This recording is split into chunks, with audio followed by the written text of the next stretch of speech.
Hello and welcome to VOA's Red Carpet. My name is Jackson Vunganyi. Thank you so much for joining us today. On this episode of Red Carpet, we have Kenyan Gamers joining forces to advocate for bringing more esports servers to Africa. And Mozambican rapper Hernâni da Silva speaks to us about the state of hip-hop in his country.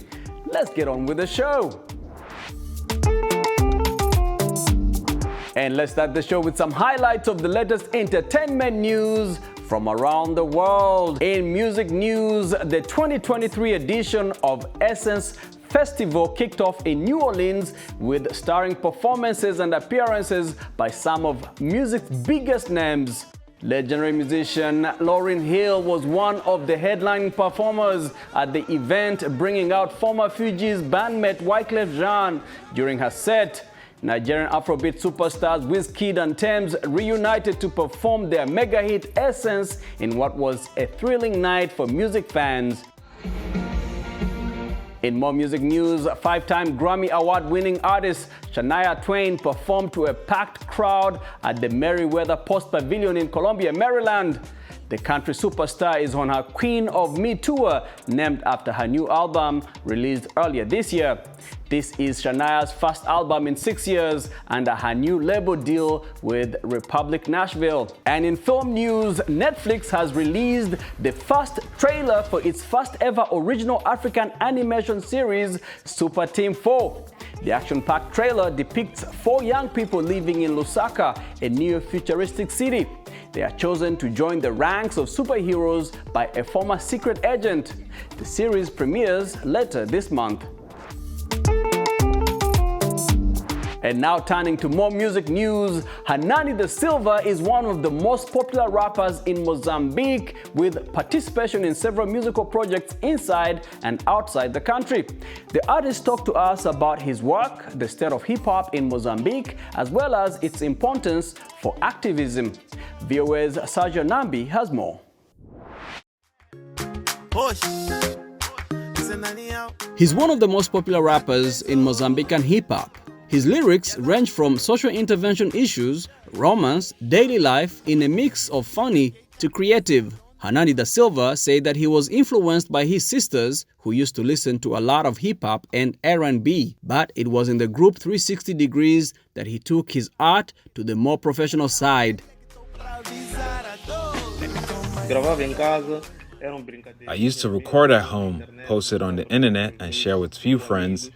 But then in Trezentos, this is sent to Gras, which was a group, there was more of a feeling. It was more professional and organized. I realized that music is something serious that can reach all over the country and even worldwide. With many songs released, he seeks inspiration on things of daily life. I try my best not to disconnect from music and my creative side. So even when I am in school studying, listening, talking about anything, sine, cosine for example, I will always try to find how I can implement this in my music. I always try to be different, not say the same thing in the same way. Even if it's a serious issue, I find a different way to make this simple. Hernâni makes a good assessment of Mozambican hip-hop and highlights the diversity. We have a little bit of everything, which is good. It's good to have diversity. We have several collaborations and exchanges, and we support each other. We are working together for a better Mozambican hip-hop. What we need is more discipline and persistence. One day, we will reach the level of other developed countries or other genres that exist in the world.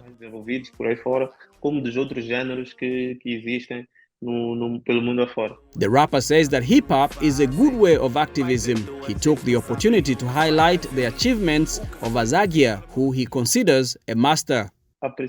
The main function of hip-hop is to open the vision of the people who are listening and to transmit information, to report what is happening.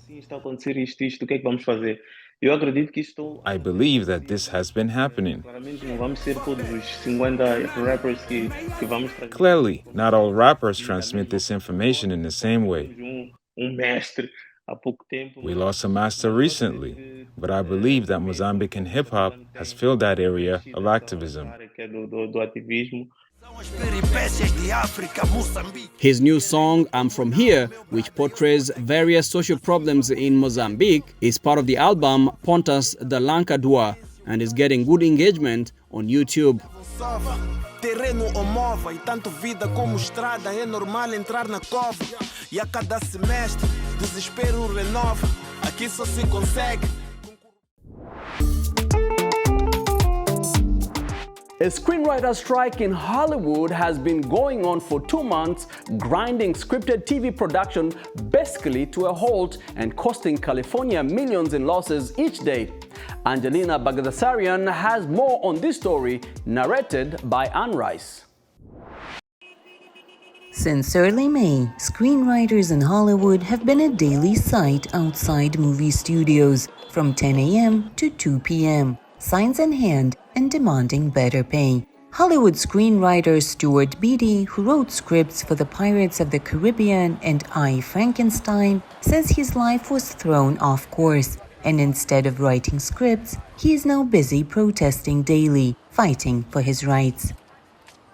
None of us want to be here. We'd all much rather be telling stories, but we've been forced to come out here by the studios. Beattie took his son, a future screenwriter as well, to the strike with him. During the last series of strikes back in 2007, the two went together as well. In 2007, I had my son with me there in 2007. He was much smaller then, and now he's much bigger, so that's one difference. But back in 2007, I had to explain to people why we were striking. People didn't understand, and some people were even angry at us for striking. That 2007 strike, according to the Milken Institute, cost California roughly $2 billion. This strike, according to the Writers Guild, is costing California and Hollywood about $30 million a day in lost revenue. California's small businesses are suffering too. Milt and Eddie's Dry Cleaners is in a tough spot as well. Before the strike, General Manager Robert Shapiro says many major studios would come to take care of costumes. We've definitely seen a downturn in our entertainment business, primarily because we hear that a lot of the shows have stopped filming. And as a result, we're seeing a lot less stylists, costumers come in. Restaurant and makeup artists are losing money as well. So are hairdressers, florists, decorators, and electricians. For now, there is no sign how long the strike could last. No talks between the studios and writers are scheduled, and there is a chance members of the Screen Actors Guild could go on strike too. Their contract expires Friday. For Angelina Bagdasarian in Los Angeles, California, Anne Rice, VOA News.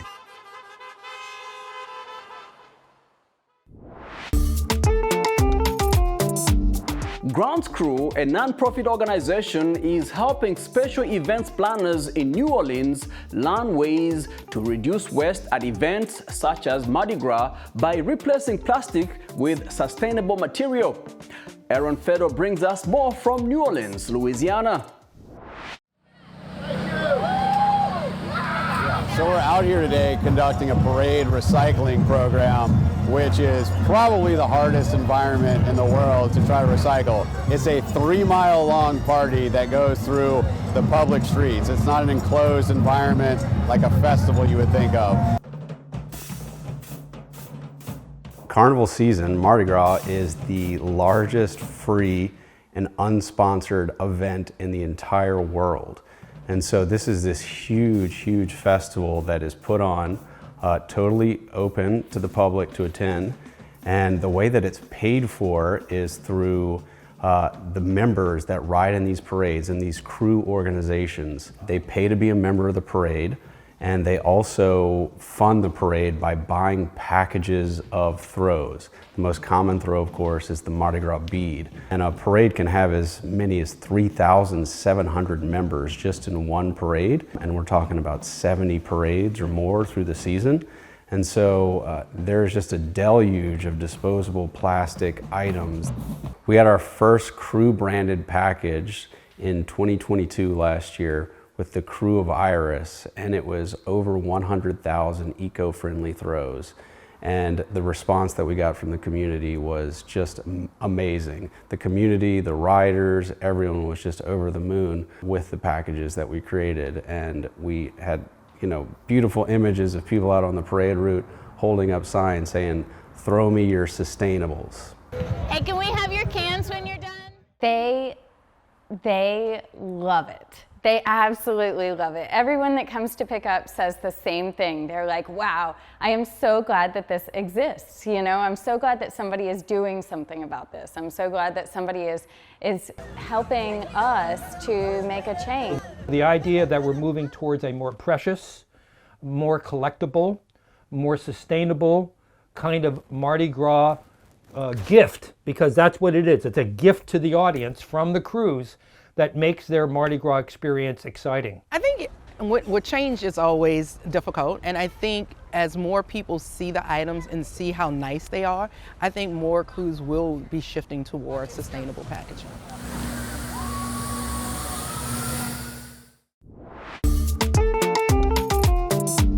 And now to sports news. Kenyan video gamers are joining forces to advocate for bringing to Africa more world-class gaming servers that provide greater stability and control. Apart from South Africa, many African countries lack servers, placing players at a disadvantage and discouraging many from joining esports. Mohamed Yusuf has more from Nairobi. Brian Dianga, an esports enthusiast in Nairobi, Kenya, developed a love for gaming at an early age. He's among professional gamers in Africa, pushing for the continent to have access to the same level of technology available to other players around the world. I feel anyone can be in it, and we are in it actively, and I can say I started playing video games casually, and then moving forward we translated from just playing for fun to actually playing to earn. According to a study conducted by game analytics company Newzo, there are 186 million gamers in sub-Saharan Africa.